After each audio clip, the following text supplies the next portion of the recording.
और नवनिधि में एक निधि बड़ी प्रबल होती है महाराज। आप लोगों ने कथा में सुना होगा, हमने पहले वर्णन किया है। नवनिधि में एक निधि बड़ी प्रबल होती है जिसको कहते हैं नील निधि। कौन सी निधि है? नील निधि। महाराज, दुनिया के लोग भगवान से कहते हैं, भगवान हमको अष्ट सिद्धि नवनिधि दे दो।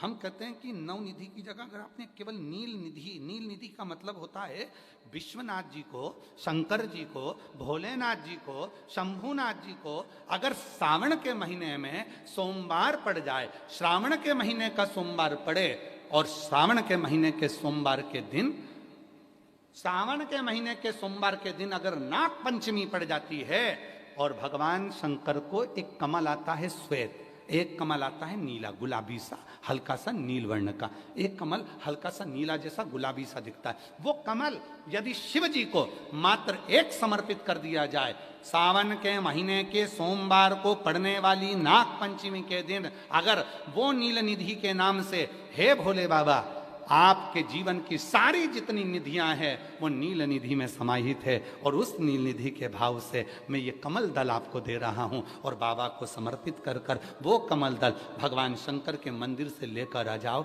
जिंदगी में कभी भूखे नहीं रहना पड़ेगा, सारी निधियां तुम्हारे पास में होगी, सारी सिद्धियां तुम्हारे पास में। वो नील निधि 33 वर्ष में बाबा जी, 33 वर्ष में 6 बार सावन के सोमवार को नागपंचमी पड़ी है। 33 वर्ष। एक पड़ी थी 96 में, एक पड़ी थी 99 में, एक पड़ी थी 2012 में, एक पड़ी थी 2019 में, एक पड़ी थी 2023 में, और अब इस वर्ष भी 2026 में सावन के सोमवार को 17 तारीख को बाबा की ये शिवरात्रि फिर पड़ रही है, वापिस नागपंचमी पड़ रही है, वापिस नागपंचमी पड़ रही। सावन के सोमवार पर पड़ने वाली नाग पंचमी को निधि पंचमी कहा जाता है, नील निधि पंचमी। भले वो नाग पंचमी है पर वो इतनी निधि दे देती है। क्यों कहते हैं महाराज? आपने देखा होगा चंद्र ग्रहण, सूर्य ग्रहण होते हैं तो लोग शंकर जी के मंदिर में बैठकर तप करते थे, अघोरी तप करते थे, साधना तप करते थे।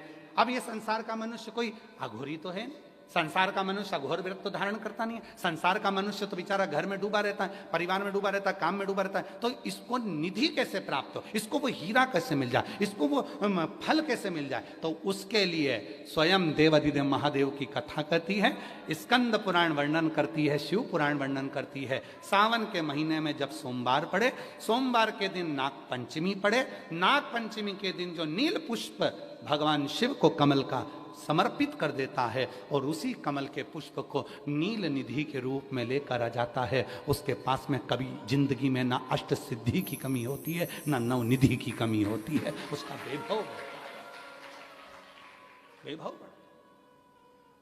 जितने संसार के लोग कर्जे में, भले तुम्हारा बैंक का कर्जा हो, लोन का कर्जा हो, चाहे तुमने दुनिया में कहीं से भी कर्जा ले रखा हो, एक बार अभी 17 अगस्त को पड़ेगी, सोमवार को नाग पंचमी, 17 अगस्त। 33 वर्ष में ये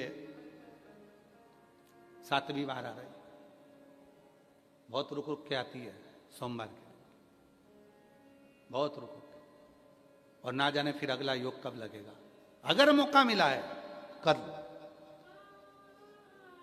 और हमने यहां तक कहा यदि कमल का पुष्प ना मिले तो एक महाराज जी, एक पुष्प होता है वो नीले कलर का शंख जैसा होता है जो शिव जी को बड़ा प्रिय है। क्या बोलते हैं उसको? शंख पुष्पी, क्या वो नीलकंठ, हाँ एक नीले कलर का होता है। अभी तो यहाँ पर है नहीं, हम प्रयास करेंगे आपको उसका दर्शन कराए। चढ़ा है, लाओ चढ़ा है, लाओ जा लाओ।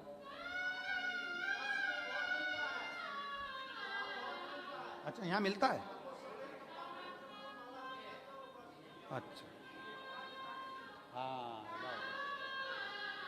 ये देखो, अगर मान लो तुम्हें नील कमल ना मिले, नील कमल प्राप्त ना हो, कहीं सरोवर तालाब में अभी बहुत बारिश हो रही है, कहीं जाना नहीं, नील कमल नहीं मिल रहा है, तो ये नीला पुष्प अगर आपको मिल जाए, एक बार नील निधि के नाम से शिव को समर्पित करना और बाबा को समर्पित कर कर उसी को वापिस लेकर आना। बाबा मेरे घर में अष्ट सिद्धि नवनिधि निवास करे, कृपा करना।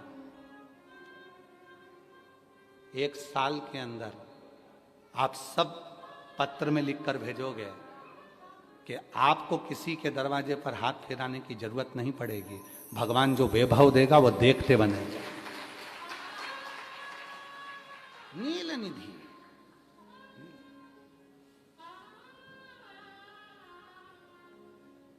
कौन सा दिन है बोलो जरा? सावन के, जम के बोलो जरा, जम के बोलो। सावन के सोमवार पर यदि नाग पंचमी पड़े तो फिर हमें ना तो तप करना है, ना साधना करना है, ना कोई उपवास, ना कोई। और एक और चीज बड़ी सुंदर लिखी है महाराज, नील निधि, ध्यान दीजिएगा। यदि डॉक्टर ने कह दिया तुम्हारे शरीर में कोई गठान है, बहुत बड़ा कोई रोग हो गया है, ये छूट नहीं रहा है, बहुत तकलीफ में पड़े हुए हो और मिट नहीं रहा, तब शिव जी के शिवलिंग पर एक दुर्वा, दुर्वा का मुख हो जलाधारी की ओर जहां से पानी बहता, बेलपत्री, बेलपत्री का डंडी का मुख हो जहां से जल बहता जलाधारी की ओर, और 2 छोटी छोटी कटोरियों में यदि सावन महीने के सोमवार की नाग पंचमी पर अगर दूध चढ़ाया जाता है और उसको दूध चढ़ी हुई बेलपत्री और दुर्वा दोनों को लेकर आया जाता है, दुर्वा सुबह के समय द्वितीय दिवस में, जिस दिन चढ़ाओगे उस दिन नहीं, द्वितीय दिवस में उसको सुबह सुबह चबाकर खा लीजिए, और बेलपत्री को जिस कक्ष में आप सोते हैं उस कक्ष में उसको रख लीजिए, कहीं पर भी हमेशा के लिए। जो शरीर का रोग है वो धीरे धीरे मिटेगा ही, और 4 से 6 महीने के अंदर बड़े से बड़ा रोग सारी रिपोर्टें नील आकर सामने खड़ी है। ये कोई साधारण नहीं है, सावन महीने का सोमवार उस दिन पड़ने वाली नाग पंचमी। आप सबको तो साधुता है, अब की बार 17 अगस्त को पड़ रही है, और बाबा की कृपा से आपको ये कथा श्रवण करने को मिल गई नील निधि की। रोग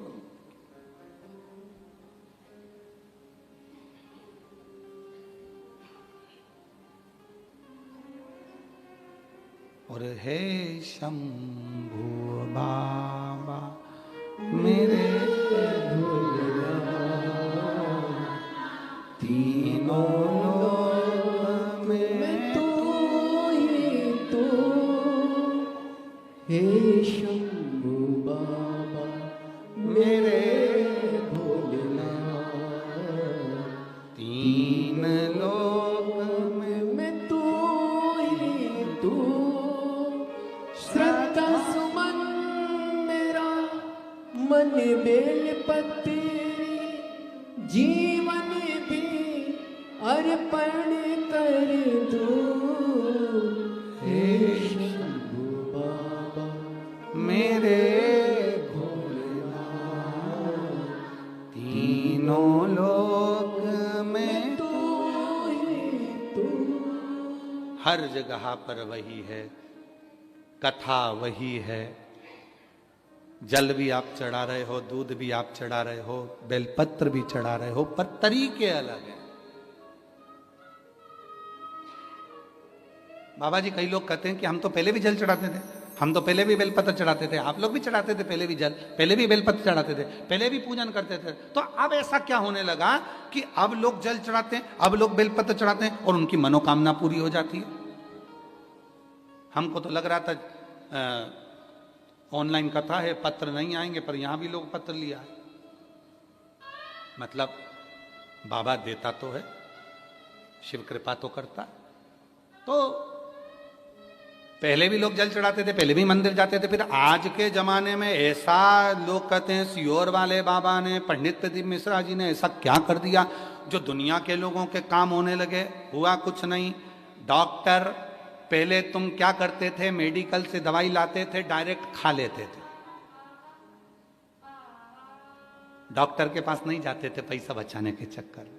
अब तुम क्या करते हो, डॉक्टर के पास जाते हो, वो दवाई लिखता है, तरीका बताता है, इस दवाई को खाली पेट लेना, इस दवाई को सुबह लेना, इस दवाई को शाम को लेना, इस दवाई को दूध के साथ लेना, इस दवाई को पानी के साथ लेना, आधे कप में लेना इतनी, और फिर इसके वजह से हिला कर उसको ले लो। कौन बता रहा है? डॉक्टर। शिव महापुराण ने यही करा, सीहोर वाले बाबा ने यही करा। शिव कथा में बेलपत्री सब चढ़ाते थे, जल सब चढ़ाते थे, पर उसको चढ़ाने का जो तरीका है, बस वो आपने अपनी जिंदगी में उतार लिया और उसका फल मिलना प्रारंभ हो गया, उसका फल मिलना। अब लोग कहते हैं गुरुजी आपने बताया कि सावन महीने के सोमवार की पंचमी के दिन दुर्वा का मुख इधर रखना। कहाँ? जहां जलाधारी है, पानी जहां बहकर जाता है, शिव जी को चढ़ाया हुआ। बेलपत्री की डंडी का मुख उधर रखना जहां जल बहकर जाता है। क्यों? लिंग पुराण पढ़ी है, और लिंग पुराण में आता है कि जब डंडी का मुख जलाधारी की ओर होता है और उस समय पर व्यक्ति जो सामग्री समर्पित करता है, जल समर्पित करता है, तो जैसे जल बहकर जाता है और राह में जल को जो भी अड़चन आती है वो निकलता चले जाता है।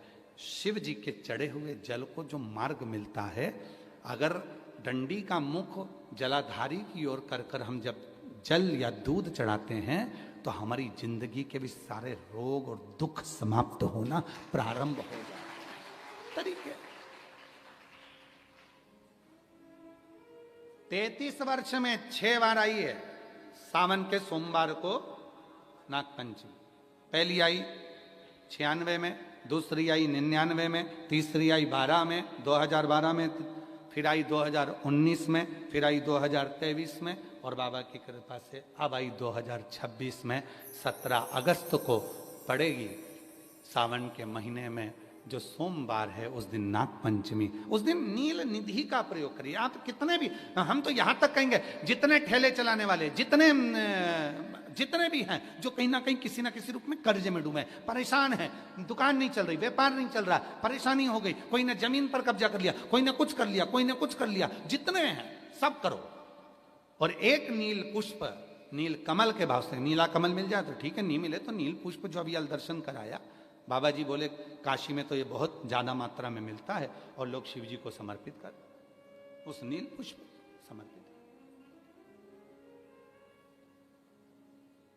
अगर भोले बाबा का सहारा न होता, अगर भोले बाबा का सहारा न होता, तो दुनिया में कोई हमारा न होता, तो दुनिया में कोई हमारा न होता। अगर भोले बाबा सहारा न होता, अगर भोले बाबा, बोलो बोलो, सहारा न होता, तो दुनिया में कोई हमारा, अगर है तो उसका सहारा है, उसका सहारा, उसकी कृपा, उसकी करुणा, उसकी दया। अब आते हैं जिनके बच्चे एजुकेशन कर रहे हैं, पढ़ाई कर रहे हैं, कंपटीशन एग्जाम दे रहे हैं, और उन बच्चों का सिलेक्शन नहीं हो रहा, ठीक है, पर जितने बच्चे करेंगे वो हमको पत्र जरूर लिखेंगे कि तुम्हारा हुआ कि नहीं। काशी से बोलकर जा रहे हैं, और ये कथा केवल सीहोर वाला बाबा नहीं बाच रहा है, ये कथा स्वयं विश्वनाथ बाचने के लिए आए। जितने शब्द होंगे सारे विश्वनाथ जी के होंगे। जितने बच्चे एजुकेशन कर रहे हैं और जितने बच्चे कंपटीशन एग्जाम दे रहे हैं, रिजल्ट नहीं आ रहा, 1 नंबर से, आधे नंबर से, 1.5 नंबर से, 2 नंबर से रह जा रहे हो, तो प्रयास करो। सावन के महीने के सोमवार की नागपंचमी के दिन, सोमवार की नागपंचमी के दिन लाल चंदन बाजार में होता है, लाल चंदन, उस लाल चंदन का लेपन घिस लो, उसको घिसकर बेलपत्री की दोनों पत्तियों में, नीचे वाली दोनों पत्तियों में उस लाल चंदन का लेपन करिए। बेलपत्री के नीचे वाली दोनों पत्तियों में लाल चंदन का लेपन करिए, और ऊपर वाले पत्ते पर केवल लच्छा, लच्छा किसको बोलते हैं यहाँ पर, क्या बोलते हैं हम, नाड़ा, लच्छा क्या बोलते हैं, मौली, लच्छा, नाड़ा जो भी है, वो बीच वाली पत्ती पर रखकर देव अधिदेव महादेव को समर्पित कर दीजिए और बाबा पर एक लोटा जल चढ़ा दो। शिव जी से प्रार्थना कर कर बेलपत्री वहीं छोड़ो, लच्छा लेकर आ जाओ और अपने हाथ में या अपने कमरे में उसको संभाल कर रखो। जब तुम्हारा विल पावर कमजोर हो, जब तुम्हें लगे कि मुझे ये कंपटीशन एग्जाम निकालना है, उस समय पर भले एग्जाम में तुम्हें बांध कर नहीं जाने दें, पर उसके पहले तक भी तुम्हारे शरीर के पास में वो लच्छा होना चाहिए। फिर भले उतार कर जाओ, एग्जाम देकर आओ, फिर पत्र इस व्यासपीठ पर तुम्हारा जरूर होगा, मिले। वो साधारण नहीं है। सावन के महीने के सोमवार को पड़ने वाली शिव नाग पंचमी को नील निधि पंचमी कहते हैं। उस नील निधि का मतलब है सारी सिद्धियां एक ही निधि में प्राप्त हो जाती है।